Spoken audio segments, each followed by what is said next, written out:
hadis ni dia ada banyak jenis. Dia ada banyak jenis. Banyak jenis ni macam mana? Maksudnya ulama-ulama hadis yang mengarang kitab hadis ni banyak, ramai. Sebab tu kitab hadis ni pun macam-macam kategori. Kalau masih ingat lagi, Ustaz pernah sebut ada kitab hadis yang dikenali dengan nama Al-Musnad. Apa maksud kitab hadis yang diberi nama Al-Musnad? Kitab hadis yang diberi nama Al-Musnad adalah kitab hadis yang diambil daripada cara penyusunan dia mengikut susunan sahabat-sahabat Nabi sallallahu alaihi wasallam. Contoh, Imam Ahmad dia mengarang kitab Al-Musnad. Al-Musnad sampai orang kenal sebagai kitab Musnad Imam Ahmad. Dalam kitab Al-Musnad oleh Imam Ahmad tu, dia susun hadis-hadis dalam kitab dia mengikut perawi sahabat-sahabat.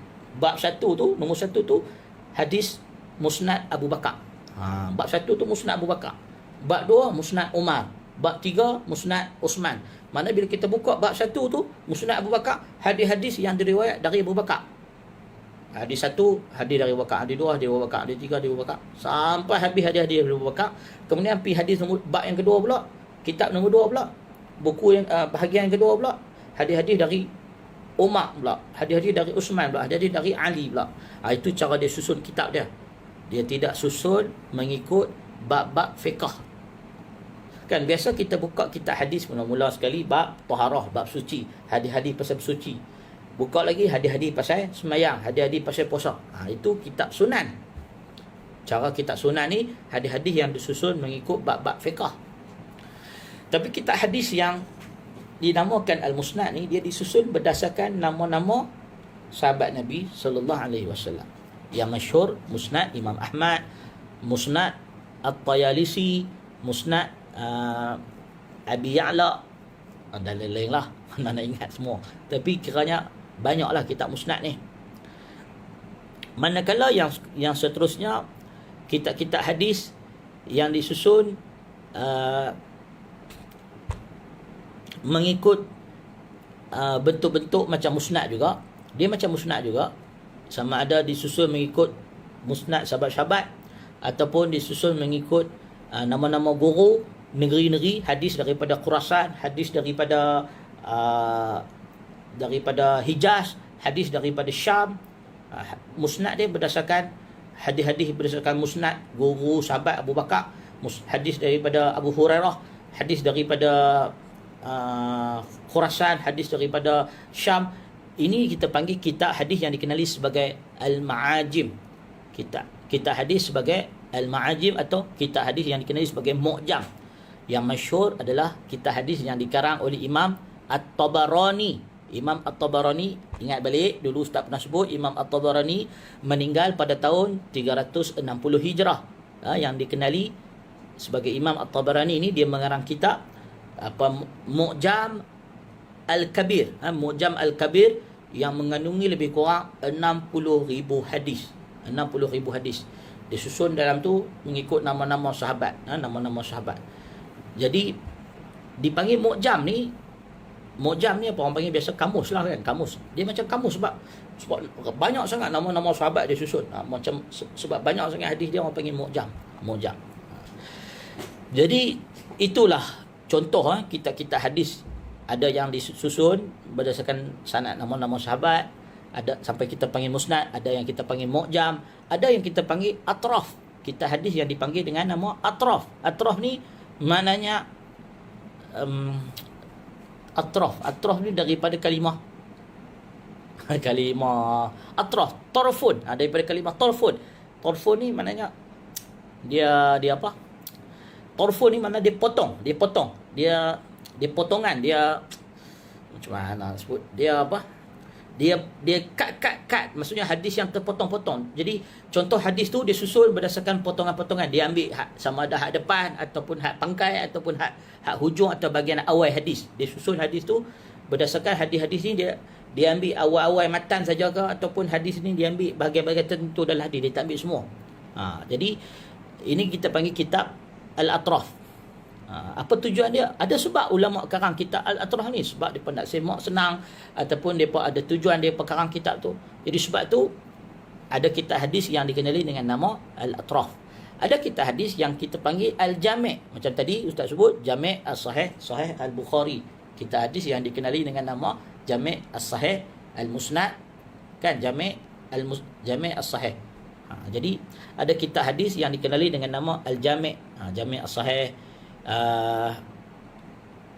Jami' ni maknanya dia menghimpunkan di dalamnya pelbagai kitab-kitab fiqh ataupun kitab-kitab ilmu. Maka dipanggil Al-Jami'. Ada kitab hadis yang kita panggil As-Sunan. As-Sunan, ini masyhurlah. Sunan Tirmizi, Sunan Nasa'i, Sunan Abi Daud. Kitab-kitab hadis sunan maksudnya kitab-kitab hadis yang menghimpunkan hadis-hadis ahkam, hadis-hadis hukum, hadis-hadis fiqh yang dipakai sebagai hujah-hujah oleh ulama atau fuqaha pada zaman mereka. Kitab sunan. Ada kitab hadis yang dikenali dengan nama Al-Musannafat. Kitab-kitab Al-Musannafat ni musannif. Kitab-kitab musannif. Ini adalah kitab-kitab hadis yang disusun macam kitab sunan, tetapi dia masukkan juga bukan saja hadis tetapi riwayat-riwayat sahabat, asar-asar mereka, asar sahabat, asar tabi'in dan kata-kata tabi'in, kata-kata sahabat, bukan hadis saja. Jadi sehingga disusun kitab tu kita panggil musannaf oleh para ulama hadis. Al-Musannaf. Musannaf ni, musannafat ni jamak daripada musannif. Orang yang mengarang kitab itu dipanggil musannif, pengarang. Pengarang yang mengarang kitab tu. Jadi contoh Musannaf Abdul Razak, Musannaf Ibnu Abi Shaybah, Musannaf Waqi' bin Al-Jarrah. Ini kitab-kitab musannaf. Ada lagi kitab dikenali dengan nama Al-Muwatta'. Al-Muwatta'at ni maknanya kitab-kitab yang dipermudahkan oleh para ulama, yang dibentangkan dalam bentuk yang mudah, disusun dalam bentuk yang mudah.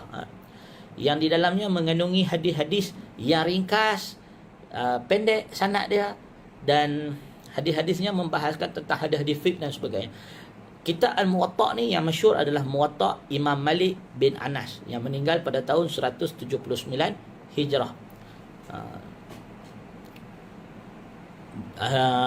Kalau tak silap Ustaz, ada banyak lagi kitab-kitab hadis yang masyhur, bentuk-bentuk penulisan hadis. Al-Mustadrak, kitab hadis Al-Mustadrakat.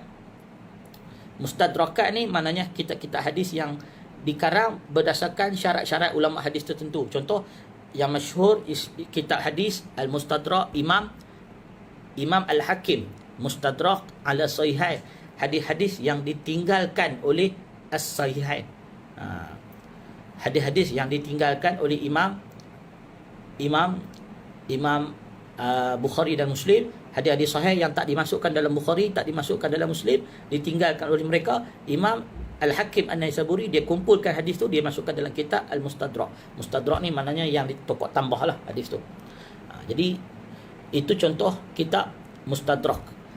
Lagi satu kitab Az-Zawaid. Kitab Az-Zawaid ini, zaid ni maknanya tambah. Kitab-kitab hadis yang menghimpunkan hadis-hadis tambahan yang tak ada dalam kitab-kitab yang lain. Dan apa lagi? Nama jenis-jenis kitab hadis yang disusun oleh para ulama. Banyak sebenarnya, tapi selain musannafat, muwatta'at, kitab-kitab sunan, apa lagi? Mustakhrajat, mustadrak, lebih kurang begitulah. Kesimpulannya Ustaz nak bagi tahu, ilmu hadis ni cukup luas. Bukan saja ilmu hadis, ilmu fiqh, ilmu bahasa Arab, ilmu tafsir, semua ilmu ni luas. Tak ada siapa boleh berangan atau tak ada siapa boleh kata dia menguasai semua ilmu. Walaupun mujtahid sekalipun, akan ada orang yang lebih alim. Sebab itu disebut di atas setiap orang yang alim, ada lagi orang yang alim di atasnya. Jadi sebab tu kita semua ni kena mengaji sampai matilah. Kalau kata kita malas nak mengaji, kita tak akan jadi alim. Orang alim tu pun ada lagi orang yang lebih alim daripada dia. Baik, anak-anak yang dikasihi sekalian, sikit sebanyak pasal